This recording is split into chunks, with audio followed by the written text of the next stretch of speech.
सर्वमंगलमंगल्ये शिवे सर्वार्थसाधिके शरण्ये त्र्यंबके गौरी नारायणी नमोस्तुते। जय श्री राम। साथियों नमस्कार।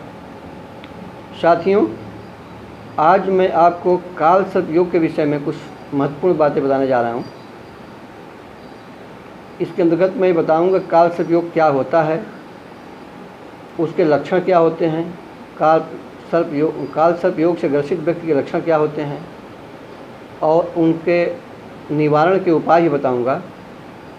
तो सर्वप्रथम आपसे कहना है कि यदि आप हमारी वीडियो पहली बार विजिट कर रहे हों तो हमारी वीडियो पहली बार देख रहे हों तो कृपया उसे सब्सक्राइब एवं लाइक करने कष्ट करें। तो साथियों, मैं जो भी वीडियो बनाता हूँ लोक कल्याण के निमित्त बनाता हूँ ताकि आम जन हमारी बताई हुई बातों को सुनकर, देखकर, जानकर उससे यथासमय लाभ प्राप्त कर अपना जीवन, अपना समय अच्छे तरह से व्यतीत करें, उनको जो आने वाले संकट हैं उनसे दूर रहें। इस प्रकार मैं आपको काल सर्प योग के विषय में कुछ बातें बताने जा रहा हूँ। साथियों, काल सर्प पहले होता क्या, इसको जानना जरूरी आपको है। काल सर्प योग वो चीज़ होता है जिसे कुंडली में सारे ग्रह राहु और केतु के बीच में स्थापित हो जाएं, स्थित हो जाएं, उनको हम काल सर्प योग कहते हैं। मतलब वो सारे ग्रह राहु और केतु के घेरे में आ जाते हैं, इसलिए उनका प्रभाव विशेष रूप हो जाता है। काल सर्प योग 12 प्रकार के होते हैं। उनकी स्थिति राहु और केतु के हिसाब से होती है।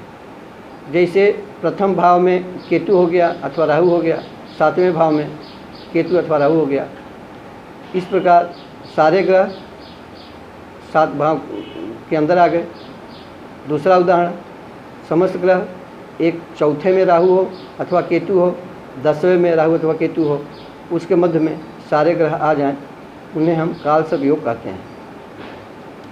जिन लोगों के पास अपनी कुंडली नहीं है, किसी विद्वान पंडित से उसका विवेचन न करा पाए हों अथवा न जानते हों अथवा उनकी कुंडली न बनी हो, उनको इस विषय में जानना चाहिए।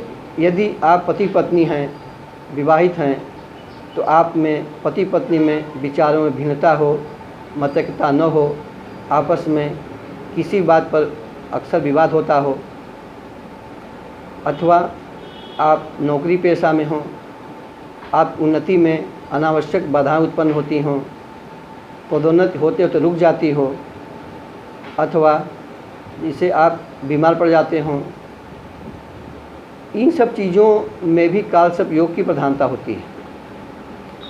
काल सर्प योग व्यक्ति दिमाग में अपना निश्चय नहीं कर पाता है कि मुझे ये करना चाहिए, नहीं करना चाहिए, ये भी विषाणी होता है। तो साथियों, काल सर्प योग की हमने बताए लक्षण होते हैं। कैसे कैसे लक्षण होते हैं कुंडली से भी आपने देखा और जाना, और आम व्यवहार की भाषा में, आम व्यवहारिक जन में जो दृष्टिगोचर हो रहा है उसके हिसाब से आपने जाना कि काल सर्प योग क्या होता है, क्या काम करता है और उससे कैसे हमें नुकसान होता है। अब साथियों, हम काल सर्प योग को दूर करने के लिए बहुत ही साधारण उपाय बताएंगे। कुछ ऐसे उपाय बताएंगे जो आम जनता बिना पैसे से, बिना कोई विशेष खर्च किए उसको दूर कर सके। वैसे तो काल सर्प योग दूर करने के लिए तमाम हमारे हिंदू धर्म की पुस्तकों में तमाम तरह के उपाय बताए गए हैं। जैसे कि त्र्यंबकेश्वर महादेव में नासिक में जा कर के उनका अभिषेक करना, महामृत्युंजय जप करना, शिवलिंग पर नाग और नागिन का जोड़ा अर्पित करना, उनका पूजन करना। लेकिन इसके अतिरिक्त मैं आपको एक सरल उपाय बताने जा रहा हूँ। 2 उपाय बताऊँगा जो आप आसानी से कर सकते हैं। पहला ये उपाय होगा, आपको अपनी अनामिका अंगुली की लंबाई एवं अनामिका अंगुली की चौड़ाई के बराबर स्वास्तिक निशान बनाना है। स्वास्तिक चांदी का बनेगा और आपको अपने स्वर्णकार से कहना है कि बनाते समय कि उस स्वास्तिक में एक बीच में एक प्रकार का एक छेद छोड़ दे जिससे हम उसमें कोई कील डाल सकें। तो साथियों, उस स्वास्तिक को आपका जो शुभ दिन हो, अच्छा दिन हो, से सोमवार, शुक्ल पक्ष का सोमवार हो, बुध हो, बेफे हो, शुक्र हो, इन दिवसों में आप उस स्वास्तिक निशान को जिस कमरे में आप शयन करते हैं, जिस कमरे में आप सोते हैं, उस कमरे के चौखट पर, जो ऊपर जो चौखट होता है, उस पर उनको कील से स्थापित करना है और उसको धूप इत्यादि दिखाना है। उससे क्या होगा कि आप जब भी उस कमरे में प्रवेश करेंगे अथवा उसमें निर्गमन करेंगे तो आप उस स्वास्तिक की छाया से ही आप अंदर बाहर होंगे, गुजरेंगे। इससे आप काल सर्प योग के दूर करने में सहायता प्राप्त करेंगे और आपका जीवन सुखमय, आनंदमय व्यतीत होने लगेगा।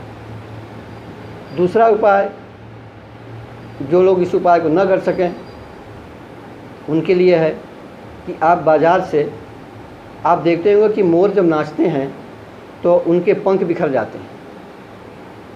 व्यापारी लोग अपने साधनों से उस मोर पंख को इकट्ठा कराते हैं और उससे एक पंखी बनाते हैं, वो बाज़ार में आम सुलभ होती है।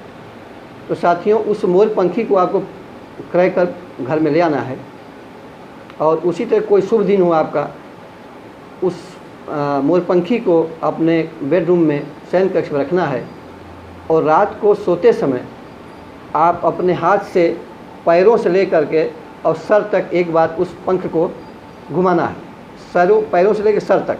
उसके बाद उसको उठा के रख देना है। जब आप सुबह उठेंगे सो करके तो आप सर से और पैरों पर ले जा कर के पंख को उठा कर रख देंगे। इस तरह से आपको सोते समय और सोने के बाद जगने पर इस प्रक्रिया को करना है। यदि आप दोनों कर सकें तो ज़्यादा उत्तम है, अन्यथा एक करना तो बहुत ज़रूरी होगा।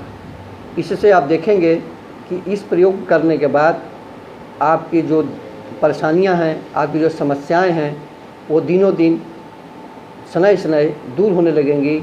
आप सुखपूर्वक जीवन व्यतीत करने लगेंगे। आपके अंदर जो कटुता है, जो आपके मार्ग में रुकावटें हैं, वो धीरे धीरे दूर होने लगेंगी और आपका कल्याण होना शुरू होगा। इस प्रकार साथियों, मैंने आपको काल सर्प योग को दूर करने के लिए 2 अत्यंत ही बहुत साधारण उपाय बताए हैं। यदि आप उनका पालन करेंगे आपका कल्याण होगा, आपकी जो बाधाएं होंगी दूर होंगी। साथियों, यदि आपको हमारी बातें अच्छी लगी हों, पसंद आई हों, तो कृपया हमारे वीडियो को सब्सक्राइब और शेयर करने कष्ट करें तथा उसे लाइक भी करें।